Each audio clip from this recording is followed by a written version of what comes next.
പോലീസിൽ നാൾക്കുനാൾ ആത്മഹത്യകൾ വർദ്ധിക്കുമ്പോഴും പഠനങ്ങൾ നടത്താതെ സർക്കാർ. അമിത ജോലിഭാരത്തിൽ വിശദമായ പഠനം വേണമെന്ന ആവശ്യത്തിന് കാലങ്ങളുടെ പഴക്കം. ഇതുമായി ബന്ധപ്പെട്ടുയരുന്ന പരാതികൾ കണ്ടില്ലെന്ന് നടിക്കുകയാണ് സർക്കാർ. പോലീസിലെ ആത്മഹത്യകൾ വർദ്ധിക്കുന്നത് സംബന്ധിച്ച വിവരങ്ങൾ നേരത്തെ ജനം TV പുറത്തുവിട്ടിരുന്നു. വിവരമായി തിരുവനന്തപുരത്ത് നിന്ന് ടിൻഡു ദാസ് ചേർന്നുണ്ട്. ടിൻഡു, പോലീസിൽ നാൾക്കുനാൾ ആത്മഹത്യകൾ വർദ്ധിച്ചുകൊണ്ടിരിക്കുകയാണ്. അത് സംബന്ധിച്ച പഠനം സർക്കാർ നടത്തുന്നില്ല. അമിത ജോലിഭാരത്തിൽ വിശദമായ പഠനം വേണമെന്ന ആവശ്യം നേരത്തെ തന്നെ ഉയർന്നിരുന്നു അല്ലേ? തീർച്ചയായിട്ടും നിഖിൽ, കഴിഞ്ഞ 3 വർഷത്തെ കണക്കെടുക്കുകയാണ്.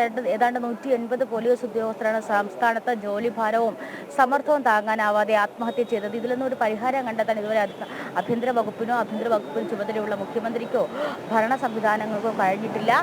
ഈ 180 പേർ മരിച്ചവർ 180 പേരും ഈ ജോലി, അതായത് ഈ പോലീസ് സേനയിലെ വിവിധ തട്ടിലുള്ള ആളുകളാണ്. അപ്പോൾ അല്ലെങ്കിൽ ഉദ്യോഗസ്ഥരാണ്. അവർക്ക് ഈ താഴെ തട്ടിലല്ല മുകൾ തട്ടിലല്ല എവിടെയായാലും ഒരുപോലെ മാനസികമായിട്ടുള്ള സമ്മർദ്ദം അനുഭവിക്കുന്നുണ്ടെന്ന് വേണം മനസ്സിലാക്കാനായിട്ട്. ഈ വിഷയങ്ങൾ പഠിക്കാനോ ഇതിനൊരു പരിഹാരം കണ്ടെത്താനോ ഇതുവരെ സംസ്ഥാന സർക്കാരിനോ വകുപ്പിനോ ആയിട്ടില്ല. അത് ഏറ്റവും കൂടുതൽ പരിതാപകരമായിട്ടുള്ള അവസ്ഥയാണ്. നമുക്കറിയാം, ഏറ്റവും അവസാനമായിട്ട് മലപ്പുറം ക്യാമ്പിൽ സ്വയം വെടിവെച്ച് മരിച്ച വിനീതിൻ്റെ മാനസികാവസ്ഥ അത് ഏറ്റവും ദുഃഖകരമാണ്. കാരണം വിനീത് എഴുതിയ കത്തിലൂടെയൊക്കെ അത് പുറത്തു വരുന്നുണ്ട്. ഏറ്റവും മോശം അവസ്ഥയിലൂടെയാണ് താൻ കടന്നു പോകുന്നത്. തൻ്റെ ആവശ്യത്തിന് വേണ്ടിയിട്ട് ഒരു ലീവ് ചോദിച്ചിട്ട് പോലും തന്നില്ല. അതോടൊപ്പം തന്നെ മറ്റ് മാനസികമായിട്ടുള്ള ബുദ്ധിമുട്ടുകളും അനുഭവിക്കുന്നുണ്ട്. ഇതിനൊക്കെ ഒരു പരിഹാരം കണ്ടെത്തുക എന്ന് പറയുന്നത് തീർച്ചയായിട്ടും വകുപ്പും അതോടൊപ്പം തന്നെ ഉന്നത ഉദ്യോഗസ്ഥരും സർക്കാരും ഒക്കെ തന്നെയാണ്.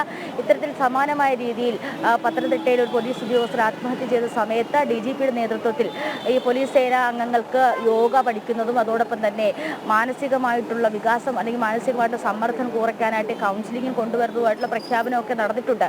ആ പ്രഖ്യാപനം പിന്നീട് ഉത്തരവുകളായിട്ട് പല പോലീസ് സ്റ്റേഷനുകളും കൈമാറിയിട്ടുമുണ്ട്. പക്ഷേ നമുക്കറിയാം, ഈ ഡ്യൂട്ടി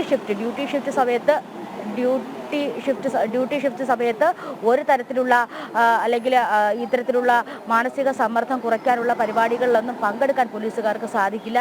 DGP ഇറക്കിയ ഉത്തരവ് അതുപോലെ തന്നെ പല പോലീസ് സ്റ്റേഷനുകളിലും ഇപ്പോൾ അതുപോലെ തന്നെ ഇരിക്കുകയാണ്. അപ്പോൾ വലിയ രീതിയിലുള്ള മാനസിക സമ്മർദ്ദത്തിലൂടെ കടന്നു പോകുമ്പോഴും ഈ സേനയിലുള്ള അംഗങ്ങളെ രക്ഷിക്കാനോ അല്ലെങ്കിൽ ഈ സേനയിലുള്ള അംഗങ്ങളെ പരിഗണിക്കാനോ വകുപ്പോ സർക്കാരോ തയ്യാറാകുന്നില്ല എന്നതാണ് ഏറ്റവും പ്രധാനപ്പെട്ട കാര്യം. എന്തായാലും ഇതുമായി ബന്ധപ്പെട്ട അത്യാവശ്യമായിട്ടൊരു പഠനം വേണമെന്ന് ആവശ്യപ്പെടാൻ പോലും ആരുമില്ലാത്ത ഘട്ടമാണ്. ഒരുപക്ഷെ പോലീസ് സേനയിലെ ആൾബലം കുറവാണ്. നമുക്കറിയാം, ഏതാണ്ട് 5000-6000-ലധികം ഉദ്യോഗസ്ഥർ മാത്രമാണ് താഴെ ഗ്രേഡിൽ തന്നെയുള്ളത്. സംസ്ഥാന സർക്കാരിൻ്റെ പരിപാടികൾക്കും മറ്റു പരിപാടികൾക്കും അതോടൊപ്പം തന്നെ ക്രമസമാധാന ചുമതലയ്ക്കൊക്കെ നിരവധി ഉദ്യോഗസ്ഥരെ പുനഃസ്ഥാപിക്കേണ്ടതായിട്ടുണ്ട്. ആ ഒരു സാഹചര്യത്തിലൊക്കെ ആളുകളുടെ എണ്ണം കുറവ് വരുന്നത് ഇത്തരത്തിൽ അവരെ മാനസികമായിട്ടും അതോടൊപ്പം തന്നെ ശാരീരികമായിട്ടും ഒക്കെ തളർത്തുന്ന ഒരു അവസ്ഥയിലേക്ക് കൊണ്ടെത്തിച്ചിരിക്കുകയാണ്. പക്ഷേ ഇതിലൊന്നും ഒരു നടപടി എടുത്തുകൊണ്ട് എന്തുകൊണ്ടാണ് ഇത്തരത്തിലുള്ള ഈ സംഭവങ്ങൾ ഉണ്ടാകുന്നത്, എന്തുകൊണ്ടാണ് ഇവർക്ക് ഇത്തരം പ്രശ്നങ്ങൾ ഉണ്ടാകുന്നത് തുടങ്ങിയ കാര്യമൊന്നും പഠിക്കാനോ പഠനത്തിന് വിധേയമാക്കിക്കൊണ്ട് അവർക്കുള്ള പരിഹാരം കണ്ടെത്താനോ സാധിക്കുന്നില്ല എന്നതാണ് ഏറ്റവും പ്രധാനപ്പെട്ട കാര്യം.